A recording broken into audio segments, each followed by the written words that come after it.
Hey, I'm Peter Franson from christiangeekcentral.com and Spirit Blade Productions. This is my uncut review, or maybe not uncut. We've got stuff going on. I may be getting a phone call that I have to take in a minute here.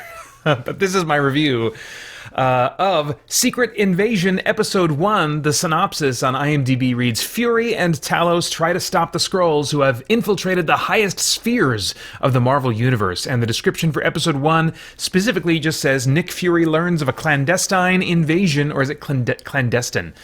Invasion of Earth by Skrulls. Okay, so I've kind of been, I've lost interest in the Marvel movies. I haven't even watched the new Ant-Man one yet. I haven't seen Guardians Volume 3, although I do plan to eventually get to at least that one. I've kind of been off the boat and wasn't thinking that I, was going to necessarily review all Marvel stuff going forward. But the trailers for this show on Disney communicated, whether truthfully or not, that they're really going for something different here, specifically something serious. And that's something that I've wanted Marvel to explore and lean into much more often. The last time we got really serious stuff was what the Russo brothers did with their movies, which included Endgame and whatnot, and some of the Captain America movies. So I've wanted a return to that flavor, at least sometimes, instead of just the standard flavor that we've been getting for the last handful of years. So I really wanted to give this show a chance, and in some ways it really does make good on its seeming promise to take a different tone. But does it really succeed in landing on that tone? I don't think so, and I'm going to talk about why. Now, normally, as I would watch the first 2 episodes of a show's premiere if they both, land on the first day, but we've got some life stuff going on that made that difficult this week, so unfortunately, these are just my thoughts on the first episode. They are going for, it seems, a spy intrigue movie vibe. The plot has trappings of paranoia, suspense thrillers, but it lacks paranoia and suspense in my experience watching it. Similar to, the standard MCU jokiness that I see in so many of their shows and movies, when that's happening, as is the case with the suspense that they're going for here, I can tell what they're doing, I can tell what they're going for, but it's not having the intended effect on me. The Skrulls that are disguised as humans too often telegraph to the audience with suspicious looks or behavior, so I end up feeling smarter and more observant than the heroes a lot, and one step ahead of almost every moment. They also don't take huge risks in Skrull replacement, like definitively stating that a character we've known and cared about for a long time has been a Skrull for the time that we've known them. Now maybe by the end of this series we'll have something like that. Maybe even in the second episode we'll have something like that. And there's something that, could leave us questioning, well, how long was so-and-so a Skrull in this episode? But they don't definitively reveal, oh my gosh, our entire perception of this character has been wrong. And I think, I didn't read the original Secret Invasion, but I rubbed elbows with Marvel fans who did back in the day when it was being published. And I got the impression that that's kind of what that story was doing. And I think that would have been much more effective if they would have taken a bold risk and said something crazy that, maybe not as crazy as like Tony Stark or Pepper Potts or something like that, but a character that we've known for a long time. Oh my gosh, from the very beginning, everything we know about them is a lie. That would have been this bold kind of, and it would have made me look at the Marvel Universe very differently and say, who else might be? But they seem to be taking pretty short-term risks at this point and implying that characters probably that were replaced, it wasn't that long ago that they were replaced, and we can keep intact our sense of what has been true in the Marvel Universe. So it's not really been the earth-shattering thing that it has the potential to be. The tone is serious, and I do really appreciate that, both because of its difference from the tone of what we've gotten for a while, and also because I do tend to appreciate more serious fiction than jokey fiction. But yeah, the MCU, long overdue, in my opinion, for a significant tonal variance in the what they're putting out. But when the absence of jokes is not replaced by something engaging in a different way, the overall feel is merely not eye-rolling.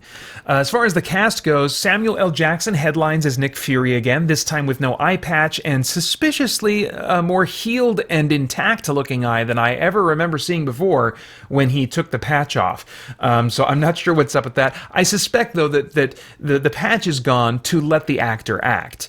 Maybe that's something that Jackson requested. It wouldn't surprise me if he did. I mean, he's been out. You know, if they're going to get him to be back in, he's probably going to need money and some say in how things go. And so I can believe as an actor that he would want to have that patch taken off. Likewise, Ben Mendelsohn returns as the Skrull Talos, but hasn't appeared yet in Skrull form with the full Skrull makeup. And I suspect this is also done to better leverage the actor's strengths. Mendelsohn is known as kind of an interesting character actor in the types of roles that he plays. And if you keep the makeup off, then he has more opportunity to bring the strengths that he actually has to this project. But despite positioning actors better to give great performances, the opportunity doesn't feel taken advantage of in any way that I thought really had impact. And some performances, like Martin Freeman as Everett Ross, still felt slightly overstated and almost going for comedic, which felt out of place given the fact that he wasn't actually being given jokes really to work with, and the script was fairly serious. And so the performance style, I just felt like didn't fit with what other things in this episode were telling me they were going for. As far as stunts and visuals, it is more grounded and far less spectacular in ambition. I'm totally fine with that. And it's probably good that it's not as spectacularly ambitious, as the effects still do not look truly premium despite the subscription that is required to watch this on Disney+. It's not really an action show either, although there are a few chase scenes and explosions and a few scroll morphing and other sci-fi effects, but that's not really the selling point at all for Secret Invasion. As far as themes, is there anything of moral, philosophical, or spiritual significance going on in the themes of this thing that might trigger some worthwhile thought or conversation?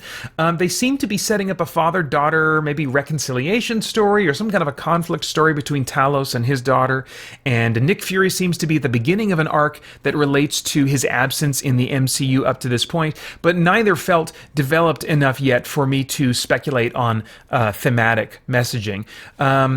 Okay, I have no idea what your tastes are in movies, but if I were or shows, excuse me, but if I were a time traveler, I'd go back in time and say, Peter, skip this one. You know, it's cool that Marvel is going for a different serious tone, but I get the impression that they've been locked into their usual tone for so long now that they aren't really equipped or truly willing, maybe, to make the kind of show that Secret Invasion seems to want to be.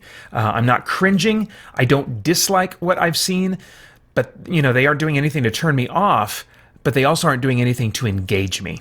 And so that's going to keep me from, I think, watching any more episodes. It's rated TV-14. I didn't see what the specifics were. I assume it's just for action, violence, or general MCU-ness. And those are all of my thoughts for now on Secret Invasion Episode 1. As always, I would love to get your thoughts and reactions in the comments below. Please like, share, subscribe, click that bell to stay connected. I want to thank the Spirit Blade Insiders for making this review and so much of my content possible. Thank you so much, guys. You can get info about the benefits of joining over at patreon.com/spiritblade productions. Then, I hope you'll check out our podcast and stay connected to all CGC content over at christiangeekcentral.com as we continue to geek out and seek the truth. For more chat about geek entertainment, answers to your questions, and news from the wider world of Christian geekery, get the Christian Geek Central podcast today on iTunes and other podcast services.